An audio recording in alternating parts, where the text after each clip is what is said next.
my world. Today I'm doing a video for the Cozy Fall Soup Challenge, which is hosted by Gail over at Gail Southern Living and Heather at Milk and Honey Heritage Farm. So I will of course leave their links down below when I post this video. And I actually filmed this a few weeks ago. So you'll notice when you're watching it that my hair is totally a different color in the video. That's because I recolored it.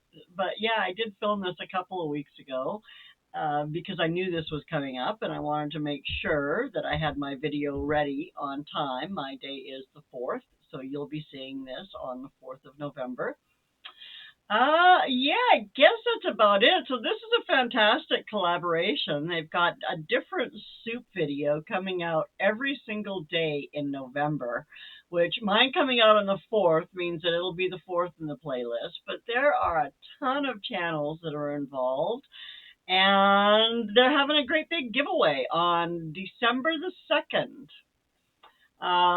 Yeah, I think I had the time somewhere. Let me just see if I can find that real quick. I wouldn't count on it. But there is a giveaway. There's a great big giveaway on December 2nd. And I think all you have to do is just comment on the different videos that you see in the soup collaboration. So anyway, this is my Cozy Fall Soup collaboration video. These little yellow cherry tomatoes out of my garden this year were new to me. They're actually called a white cherry tomato. They are the sweetest tomato that I have ever tasted in my whole life. They're just fabulous. I have got bagfuls of them in the freezer right now because I never would harvest enough to do a batch of anything with at one time. So I washed them, I froze them, and today is the day we are going to make something with these delicious, delicious cherry tomatoes. So, oh my gosh, y'all, I am swimming in tomatoes. So in my little garden, I don't really ever harvest enough at one time to do anything with. So they get rinsed and thrown in the freezer at peak ripeness. And now I'm going to toss them into my Instant Pot and pressure cook them for a few minutes. And then I'm going to slow cook them and turn them into a beautiful tomato and leek soup.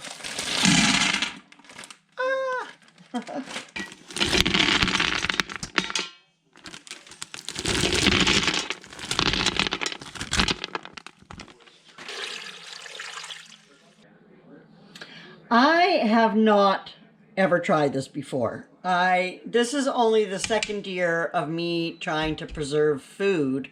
So this is the first time I've ever done this. So just to let you know that's what's going on. So I've added 4 cups of water to my pot with my tomatoes. And my tomatoes at this point, while they're all frozen, are up to my max pressure cook line. So I'm just going to turn on my Instant Pot, and over here I'm going to hit I'm just going to hit pressure cook. Oh, I want to go a little more than 6 minutes. I'm thinking 15 should do it, and that's all there is to the pressure cooking in the Instant Pot. Boom, done. Sure, if you're wanting to pressure cook them, that you've got this shut to closed and not to venting. Pressure button has dropped, so we'll go ahead and open that up.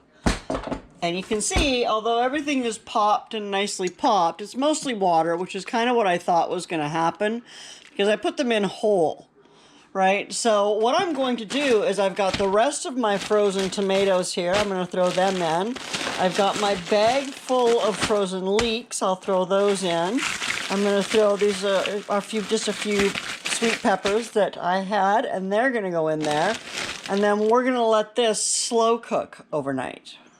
I actually decided to go ahead and put this on saute and bring it up to a boil And I'm going to cook off a little bit of this water before I let it all sit together overnight. Well, here's my tomato soup after cooking overnight. I did add a sprig of rosemary in there, and now I'm ready to go in. And now I'm ready to go in with my immersion blender.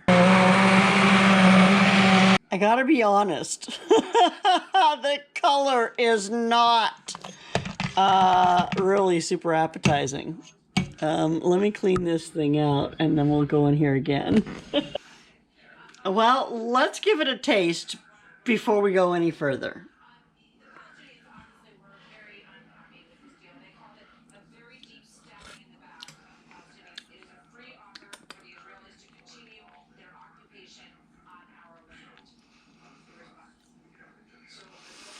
It tastes okay, but because I haven't added my basil yet either. I mean, it has a good base flavor. However, I'm going to try adding in some of my Thrive tomato powder to kind of zhuzh up the color a little bit. And then I still have to add my basil, and then we'll give it another try. Cooking with Thrive! Anyway, yes, cooking with Thrive. So this is my dehydrated tomato powder from Thrive. Hasn't been opened yet, and like it sounds like it's one big clump.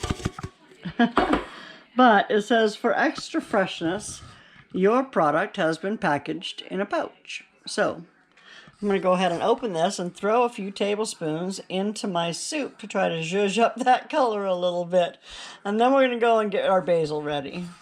Oh, that is some potent tomato power, I tell you what.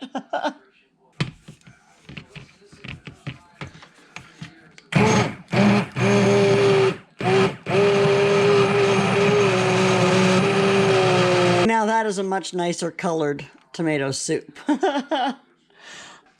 That was a 1/4 cup of the Thrive tomato powder that I added into there. And it already had a nice tomatoey flavor. I just didn't care for the color of those sweet, sweet yellow tomatoes in there. It was kind of, well, you know what color it was. You saw it. So anyway, it's a nice orangey color now, so it looks quite a bit better. I'm going to go ahead and prep my basil fresh out of the garden, and then we'll get that in there. It looks like applesauce. It's not applesauce.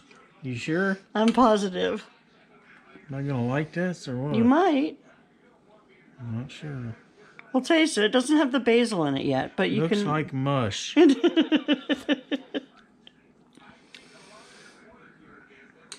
good, right? It's very tomatoey. Yeah. Don't put so much basil in it. Well, how much is so much? More than I like.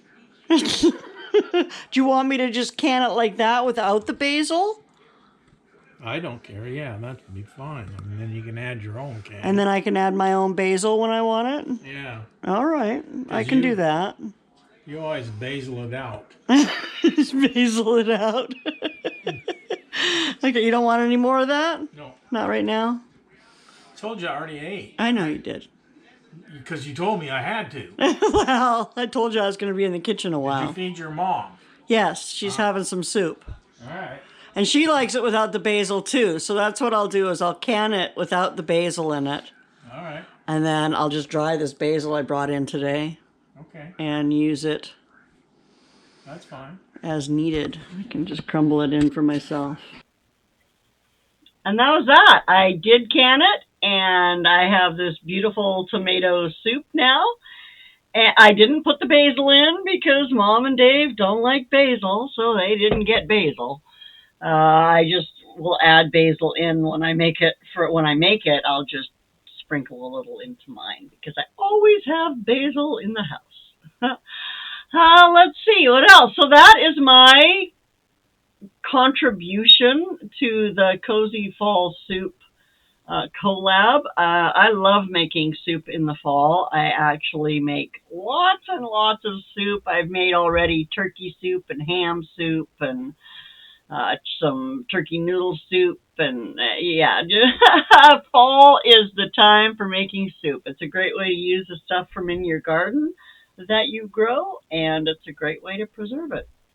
So I want to thank Gail and Heather once again for putting on this Cozy Fall Soup collaboration.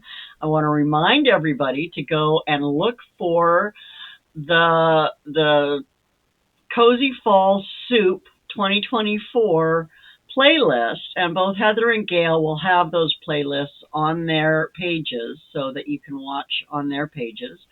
And yeah, there'll be new videos every single day, at least one. And I think I saw from the list that there might even be some days when there are a couple. So this was a super easy soup recipe that had like 5 ingredients. What do we have? We had tomatoes, tomato paste, sweet peppers, leeks, and water, salt and pepper.